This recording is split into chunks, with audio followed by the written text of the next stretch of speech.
Road மறிச்சு காரை நிப்பாட்டிருக்கீங்க. முதல்ல காரை எடுங்க. ஐயா, அதுக்காக என்ன மன்னிக்கணும். என்னம்மா, என்ன விஷயம்? என் பேர் ஸ்வேதா. ஒரு காரண காரியமாதான் உங்களை இப்படி வழி மறைச்சு பேச வேண்டிய நிலைமை உருவாயிடுச்சு. நான் வேற யாரும் இல்ல, இப்ப நீங்க சந்திச்சு பேசிட்டு வரீங்களே முத்தரசன், அவரோட பொண்டாட்டினா.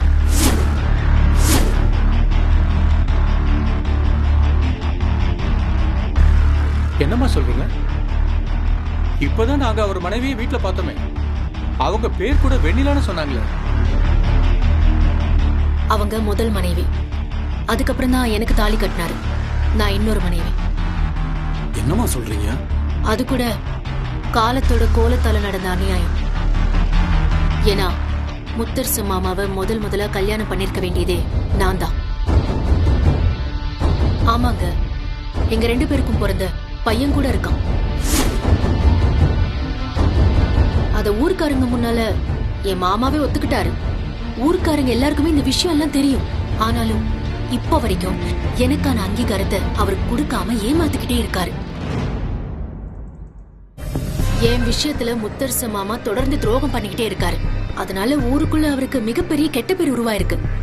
அதை எப்படியாவது போக்கணும்னு நினைச்சுதான் இப்படி ஊருக்கு நல்ல ஒரு மாதிரி வேஷம் போட்டு கோவில் கட்டுற வேலைய ஆரம்பிச்சிருக்காரு. என்னம்மா சொல்றீங்க? அவர் நடவடிக்கையை பாக்குறப்ப அப்படிலாம் தெரியலையே. அவரு பசுத்தோல் போத்துன புலி அப்படிதான் இருப்பார். அத பார்த்தெல்லாம் தயவு செஞ்சு ஏமாந்துராதீங்க. அந்த கோவில் வேலை மட்டும் முழுசா முடிஞ்சிடுச்சுன்னா எனக்கான நியாயம் கிடைக்காமலே போயிடுங்க. சரிம்மா, நாங்க என்ன உதவி பண்ணணும்னு எதிர்பார்க்கறீங்க? தயவு செஞ்சு உங்களை கெஞ்சி கேட்டுக்கிறேன்.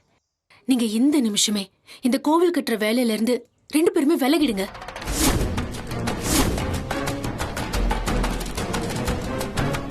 எனக்கான நியாயமும் அங்கீகாரமும் கிடைச்சதுக்கு அப்புறம் சத்தியமா நானே முத்தரசு மாமா கூட சேர்ந்து உங்களை கூப்பிட்டு இந்த கோவில் கட்டுற வேலையில உங்களை ஈடுபடுத்துறேன். இப்பதான் நாங்க கோயில் கட்டுற வேலையில முழுமையா ஈடுபடுறதா சொல்லி அட்வான்ஸ் வாங்கிட்டு வரோம். அப்படி இருக்கிறப்போ திடீர்னு இப்படி சொன்னா என்ன அர்த்தம்? காரணம் நான் உங்களுக்கு சொல்லியா தரணும்? ஏதாவது சில சரியா வரல, இல்ல அபசகுனமான சகுனங்கள் வருது, அது இதுன்னு ஏதாவது ஒரு காரணத்தை சொல்லி கோவில் கட்டுறத தள்ளி போடுங்களேன் ப்ளீஸ்.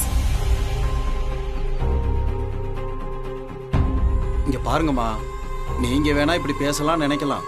ஆனா மனுஷங்களையும் தாண்டி கடவுளோட கணக்குன்னு ஒண்ணு இருக்குல்ல. இப்படி கடவுள் சிலை செய்யறதாகட்டும், கோயில் கட்டுறதாகட்டும், வெளிப்பார்வைக்கு நம்ம மனுஷனோட செயல்னு நினைச்சுக்கிட்டு இருக்கோம். ஆனா தெய்வத்தோட அனுகிரகம் இருந்தா மட்டும்தான் இந்த விஷயம் நடக்கும். இத மனுஷங்களான நாங்க செய்யறதா நீங்க நினைக்கிறீங்க. கடவுளே எங்களுக்குள்ள பூந்து அதுக்கான தேவைய அதுவே நிறைவேற்றிக்கிறதுமா. அதை நீங்க புரிஞ்சுக்கங்கம்மா. அதனால மனுஷங்க நாம யாருமா அதை தடுக்கிறதுக்கு? கடவுளா நினைச்சு தடுத்தா தான் உண்டு. தயவு செஞ்சு அதை நீங்க புரிஞ்சுக்கங்க. என்ன பேசுறீங்க நீங்க? மனுஷன் நினைச்சா முடியாதது ஒண்ணும் இல்ல. இந்த உலகத்துல சாதிக்க முடியாததுன்னு எதுவுமே இல்ல. நிலாவுக்கே போய் மனுஷன் இறங்கலையா? ஒரு காலத்துல கடவுள்னு அதை கும்பிட்ட மனுஷன் அதுல போய் இறங்கின தானே சாதனையோட உச்சக்கட்டம். நீங்க நல்லா பேசுறீங்கம்மா. எனக்காக பேசுறையா? என் வாழ்க்கைக்காக பேசுறேன், என் குழந்தைக்காக பேசுறேன். அதனாலதான் இத்தனையும் பேச வேண்டியது இருக்கு. இங்க பாருங்க, நீங்க முத்தாரம்மன் கோயில், மதுராந்தகம் பெருமாள் கோயில்னு பல கோவில்களை கட்டியிருக்கீங்க. அப்படிப்பட்ட பெருமைகள் உங்களுக்கு இருக்குன்னு எனக்கு நல்லாவே தெரியும். அதெல்லாமே தாண்டி உங்களுக்கு ஒரு குடும்பம் இருக்கிறதும் எனக்கு தெரியும். நீங்க உங்க பொண்ண உங்க ஊருக்கு பக்கத்திலேயே கட்டி கொடுத்திருக்கீங்க. பையனை செங்கல்பட்டுக்கு பிகாம் படிக்கிறதுக்கு அனுப்புறீங்க. உங்களுக்கு கல்யாணம் ஆகிற வயசுல பொண்ணு இருக்கா. நீங்க நல்லா இருந்தா தானே கூடிய சீக்கிரம் அவளை கல்யாணம் பண்ணி கொடுக்க முடியும். என்னம்மா மிரட்டி பாக்குறீங்களா? சாச்சா, மிரட்டி எல்லாம் பாக்கலங்க. என் வாழ்க்கைக்கு ஒரு வழி காட்டுங்கன்னு சொல்றேன், அவ்வளவுதான். இத பாருங்கம்மா, நீங்க வழி காட்டுங்கன்னு சொல்றீங்க. ஆனா எங்களை வழி நடத்துறது அந்த கடவுள் தான். அசைவம் சாப்பிட்ற கையால கடவுள் சிலையை தொடக்கூடாது. அசைவத்தையே தொடாத ஆளுங்க நாங்க.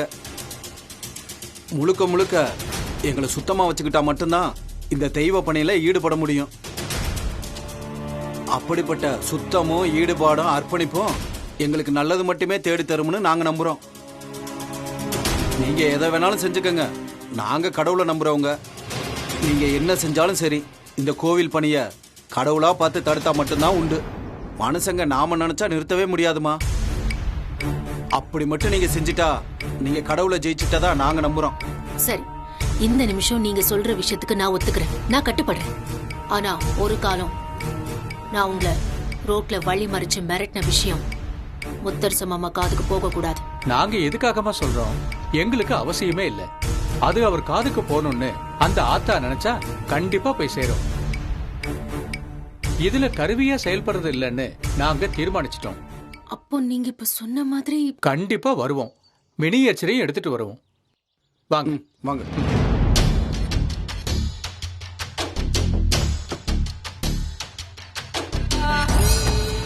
இவ்வளவு மிரட்டியும் உங்க பயப்பட மாட்டேங்கிறாங்களே.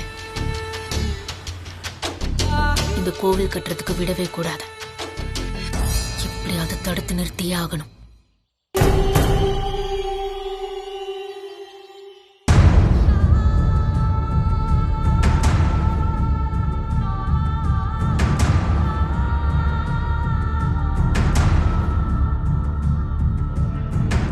உங்க கையில எல்லாம் மொத்த சொத்தையும் கொடுத்திருந்தா குடிச்சே அழிச்சிருப்பீங்க.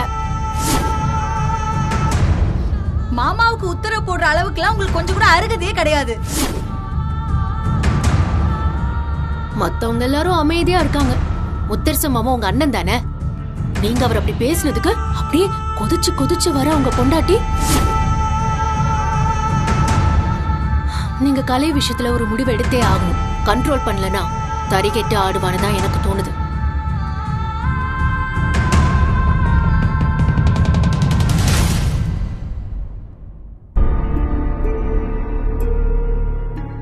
வாமா, உனக்காக தாண்டி காத்துட்டு இருக்கேன். எனக்காகவா? அது ஒரு நாள் நடந்தது இல்லையே. ஓஹோ, நீ நடந்துக்கிறதுக்கு உனக்கு இப்படி எல்லாம் வேற நினைப்பு இருக்கா? முத்தரசன் இருக்கான்ற திமிர்ல ரொம்ப அப்படியே எகுற. இந்த எகுற வேலை எல்லாம் என்கிட்ட வச்சுக்காத. ஏன் ஏன் எகர கூடாது? ஏய், உனக்கு அறிவு இருக்கா இல்லையா? என்ன குற்றவாளி மாதிரி நிறுத்தி வச்சிருக்கீங்க. உன் புருஷன் எனக்கு எதிராக அவ்வளவு கேவலமா பேசிட்டு இருக்க. இங்க பாருங்க, நான் அந்த இடத்துல நியாயத்தை தான் பேசினேன். அப்படியே நியாயம்? பெரிய பஞ்சாயத்து தலைவி வாய கம்பளி சொம்மு தரட்டா போய் பஞ்சாயத்து பண்றியா? அப்படியே போட் பொல்லாத நியாயத்தை பேசுறான். நியாயத்தை பொது சொத்துல இருந்து காசு எடுத்து அவர் கோயில கட்டுவாரு. அத பண்ண கூடாதுன்னு தடுத்தா நீங்க எல்லாம் எழுத்து பேசுவீங்களா? இங்க பாரு, நீங்க பேசுறதுக்கெல்லாம் பயந்து ஒதுங்குற ஆள் இந்த மருது இல்ல. அவர் இந்த பொது சொத்துல இருந்து ஒரு பைசா கூட எடுக்க கூடாது. அப்படி எடுத்து கோயில கட்டுறதுக்கு நான் விடவும் மாட்டேன். இங்க பாருங்க, இப்பயும் சொல்றேன், இந்த மொத்த சொத்தும் முத்தரசன் மாமாவோடது தான். அத பத்தி பேசுறதுக்கோ அதுல நீங்க எனக்கு அவ்வளவு கொடுக்கணும் இவ்வளவு கொடுக்கணும் கேக்குறதுக்கோ யாருக்குமே உரிமை கிடையாது. நீங்களா இருந்தாலும் சரி, இல்ல ஜனனி கார்த்திகா இருந்தாலும் சரி, புரியுதா? என்ன இங்க பாருங்க, இந்த அரட்டல் ஓட்டல் எல்லாம் என்கிட்ட வேண்டாம். ஏய், என்னடி நான் பாட்டு பேசிட்டு இருக்கேன். எவ்வளவு தைரியம் எழுதி பேசிட்டு இருப்பேன். 100 ஏக்கர் நிலத்தை நான் கேட்டதுக்கு அது தரமாட்டேன்னு சொல்லிட்டு அதுக்கப்புறம் பிச்சை போடுற மாதிரி 25 ஏக்கர் எழுதி கொடுத்தா அதை வாங்கறதுக்கு முன்னாடி என்கிட்ட ஒரு வார்த்தை கேட்டேனே. கேட்டியா சொல்லு. ஏங்க என்ன புரியாம பேசிட்டு இருக்கீங்க? முத்தரசன் மாமா யாருக்காக கொடுத்திருக்காரு? நமக்காக தானே கொடுத்திருக்காரு. அவர் அப்படி வாங்கிக்கன்னு கொடுக்கும்போது எப்படிங்க முடியாதுன்னு மறுக்க முடியும்? அப்படி மறுத்தா மாமாவோட மனசு சங்கடப்படாதா? கட்டின புருஷன் கேடு கெட்டு போனாலும் பரவாயில்ல, என் மனசு சங்கடப்பட்டாலும் அதை பத்தி கவலை இல்ல. ஆனா முத்தரச மனசு சங்கடப்படுமோன்னு ரொம்ப கவலைப்படுறியோ? இங்க பாருங்க, நல்ல விதமா பேசினா நானும் நல்ல விதமா பேசுவேன். சும்மா இந்த பம்பு எடுத்துட்டு இருக்க வேலை என்கிட்ட வேணாம். நீங்க நல்ல புத்தியோட என்ன அனுசரிச்சு போற நல்லவரா இருந்தா நீங்க என்ன நினைப்பீங்கன்னு நான் கவலைப்படலாம். ஆனா நீங்க தான் சுய புத்தியே இல்லாம சொல் பேச்சு கேட்டு ஆடுறவரால இருக்கீங்க. ரிமோட் கண்ட்ரோல வேற எங்கேயோ இருக்கு. இந்த நிமிஷம் கூட சுயமா பேசுறீங்களா இல்ல வேற யாராச்சும் தூண்டி விட்டு பேசுறீங்கன்னு யாருக்கு தெரியும்? யாரு தூண்டி பேசுறா? யாரு தூண்டி பேசுறா? எது போனா போதுன்னு விட்டா மறுபடியும் பேசிட்டே இருக்க. எங்கடி அந்த பத்திரம்? எங்கடி அந்த பத்திரம்? 25 ஏக்கர். அந்த பத்திரத்தை மட்டும் என்கிட்ட காட்டு, அப்படியே கிழிச்சு போடுறேன். அப்பதாண்டி உனக்கெல்லாம் புத்தி வரும். இங்க பாருங்க, வேணாம் சொன்னா கேளுங்க. என்ன என்னடி சொன்னா கேட்கணும்? என்ன என்ன என்னடி வாய் நீளுது? என்ன பேசு பேசுடி. அவள என்ன பேச்சு பேசுற? என்னடி என்ன வேண்டாம்? என்னடி வேண்டாம்?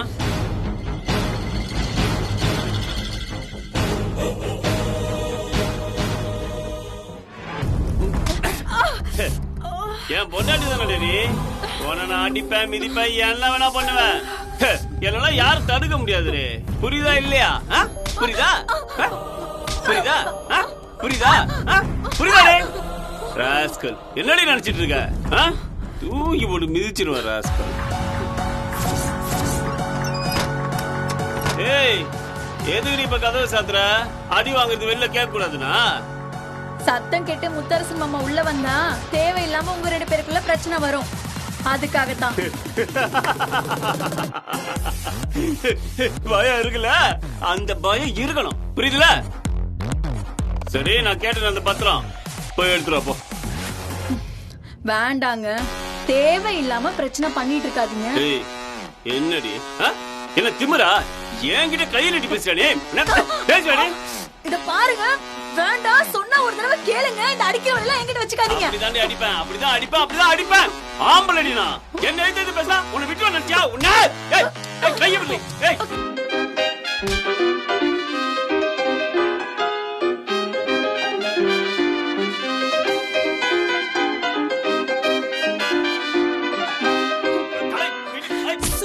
ஊரை சுத்தி வேலை வெட்டிக்கு போகாம சரக்கு குடிச்சு தூங்குற உங்களுக்கு இவ்வளவு இருக்குன்னா, வீட்டுல மாடு மாதிரி வேலை செய்ற எனக்கு எவ்வளவு இருக்கும்?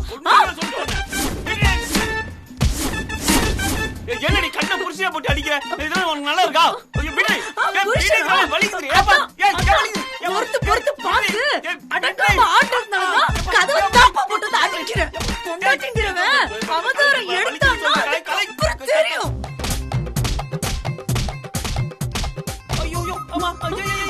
அவளை அவளோட மாதிரி குத்துவளுக்கு மாதிரி வீட்டுல வச்சுக்கிறதும் சரி, இல்ல காலியா அவளை அவதாரம் எடுத்து வைக்கிறதுல சரி. அது ஒரு ஆம்பளை கையில தான் இருக்கு.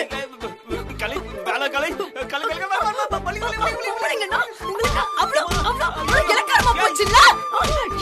என்ன பண்ணாலும் பொறுத்து போய் நினைச்சீங்களா?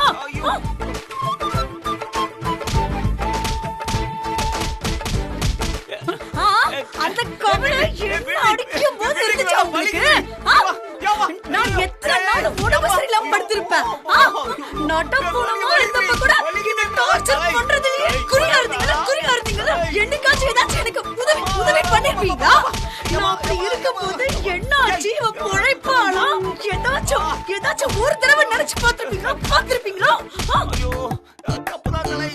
வெண்ணிலாவும் முத்தரசன் மாமாவும் என் மேல அன்பா இருக்காங்க. அதனால நான் ஒரு அன்பா இருக்கேன். அத கொச்சப்படுத்தியா பேசுறீங்க?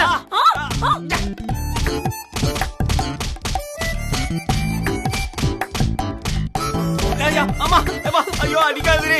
ஐயோ வலிக்குதுரே. அப்பா ஐயோ அடிக்காதீங்க, வலிக்குதுங்க. அடிக்காதீங்க. ஐயோ வலிக்குதுங்க. சின்ன மாமா கதவை திறங்க. சின்ன மாமா ஐயோ வலிக்குதுங்க. அடிச்சா அத வெளியில கேட்டா அதை விட ஒரு கேவலம் உங்களுக்கு வேற எதுவுமே இல்ல. அதான் நான் கத்துக்கிட்டே அடிக்கிறேன். இது கூட உங்களுக்கு அசிங்கப்படக்கூடாதுன்னு தான்.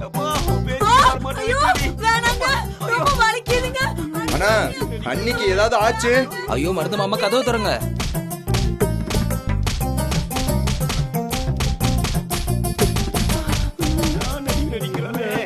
சின்ன மாமா கதவை திறங்க. சின்ன மாமா ஐயோ வேலை கலை ஐயோ சொன்னா கேளுங்க, வலிக்குதுங்க. சொன்னா கேளுங்க, வலிக்குதுங்க. கேப்பீங்களா? இந்த வாய் தானே கேக்குது. பத்திரத்தை கேப்பீங்களா?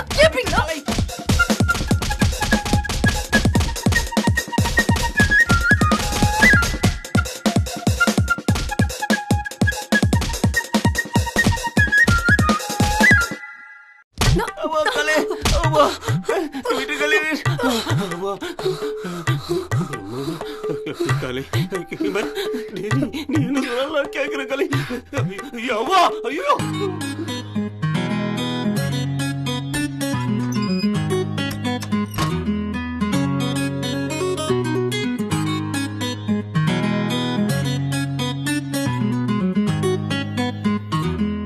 எப்படியாவது சமாளிக்கணுமே. யாருகிட்டங்கிற உனக்கு அந்த பயம் இருக்கணும். இனிமே எழுத்து பேசணும் நினைப்பு கனவுல கூட வரக்கூடாது. கரெக்டா? ஒழுங்கா இருந்துக்க. புரியுதா? புரியுதுங்க. உங்களுக்கு நல்லா புரியுதுல்ல? புரியுது. ஜாக்கிரதையா இருந்துக்க. என்ன அடிடா. என்னாச்சு கலை? அண்ணி என்னாச்சு அண்ணி?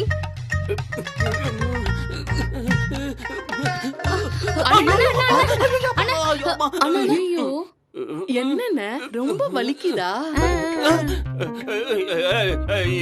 என்ன என்ன என்ன பேசுற? இல்ல இல்ல, கலையை ரொம்ப அடிச்சிட்டீங்களா?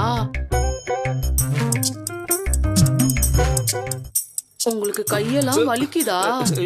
கிண்டலா? இல்லண்ணே, எனக்கு என்னமோ இந்த வின்னர் படத்துல வந்த மாதிரி அடி வாங்கினது நீங்களும் அடி கொடுத்தது அவங்களோன்னு சந்தேகமா இருக்கு. ஏன்னா உங்களை பார்த்தா அப்படி தெரியலையே, அடி வாங்கின மாதிரில இருக்கு. அக்ஷயா, நான் அண்ணம்மா. தெரியாமல உனக்கு நிறைய சாப்பாடுலாம் வாங்கி கொடுத்துருக்கமா. உனக்கு தெரிஞ்ச ரகசியத்தை மனசுலயே வச்சுக்க. இது புருஷன் பொண்டாட்டி சண்டை. இன்னைக்கு இருக்கும், நாளைக்கு சரியாயிடும். அதனால இந்த மாதிரி ஓப்பனாலாம் எதையும் பேசக்கூடாது. சரியா? நான் போய் எங்கேயாவது கராத்தே கிளாஸ் இருக்கான்னு பார்த்துட்டு அங்கே ஜாயின் பண்ணிக்கிறேன். இங்க பாருங்க, இந்த விஷயத்தை மட்டும் வெளியில சொல்லிடாதீங்க. அதுக்கப்புறம் என் இமேஜ் மொத்தமா டேமேஜ் ஆயிருமா. இந்த விஷயம் நமக்குள்ளே ரகசியமா இருக்கட்டும்.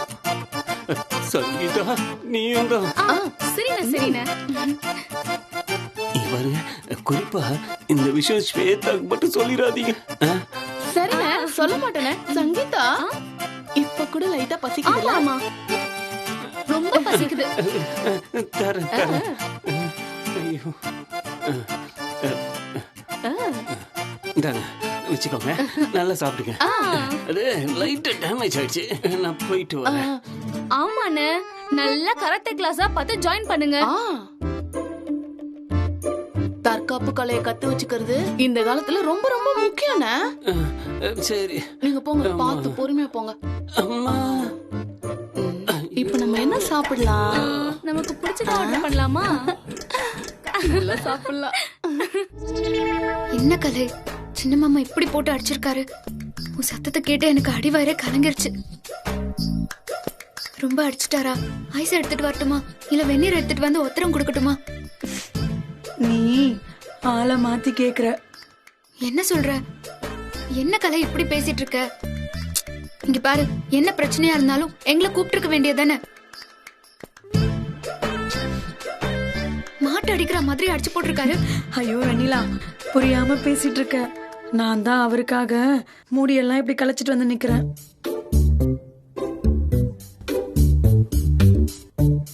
இதெல்லாம் பார்த்து நீ ஒன்னும் பயப்படாத. இப்படி கலைஞ்சிருக்கிறது அடி வாங்கினதுனால இல்ல, அடி கொடுத்ததுனால. என்ன சொல்ற கலை? எனக்கு ஒண்ணுமே புரியல. அண்ணி, நீங்க சமாளிக்கிறீங்க. என்ன நடந்துச்சுன்னு உண்மையை சொல்லுங்க. முத்தரசனை கிட்ட நாங்க சொல்லிடுவோம்னு நினைச்சுதானே நீங்க இப்படி எல்லாம் சொல்றீங்க? ஐயோ, இல்லவே இல்ல. இங்க பாரு வெண்ணிலா, அது இதுன்னு பேசி சும்மா வம்பளத்துட்டு இருந்தாரு. ஏன் எதிர்த்து பேசிட்டு இருக்க? அத பண்ற இத பண்றன்னு சும்மா நோயிட்டு இருந்தாரு. அதுவும் பேச்சோட நிறுத்தாம தலையில வேற 2 தட்டு தட்டினாரு. பயங்கரமா கடுப்பாயிடுச்சு. எத்தனை நாளைக்கு தான் நானும் பொறுத்து போறது? குட்ட குட்ட குனிஞ்சிட்டு இருந்தா இப்படிதான் பண்ணிட்டு இருப்பாரு, நல்லா புரிஞ்சுக்கிட்டேன். அதான் இப்படி அடங்கி போறது சரியில்லை அப்படின்னு முடிவு பண்ணி வச்சு காட்டுன்னு காட்டிட்டேன். அடி வாங்கினது கொஞ்சமில்ல நெஞ்சமில்ல, யாத்திரத்தை பூராத்தையும் அவர் உடம்புல கொட்டி தீர்த்துட்டேன். இத்தனை அடியும் வாங்கிட்டு தான் உங்க முன்னாடி கத்த கூட முடியாம கெத்தா மெயின்டைன் பண்ணிக்கிட்டு உங்க முன்னாடி வீராப்பா வடிவேல் மாதிரி போயிட்டு இருக்கிறாரு.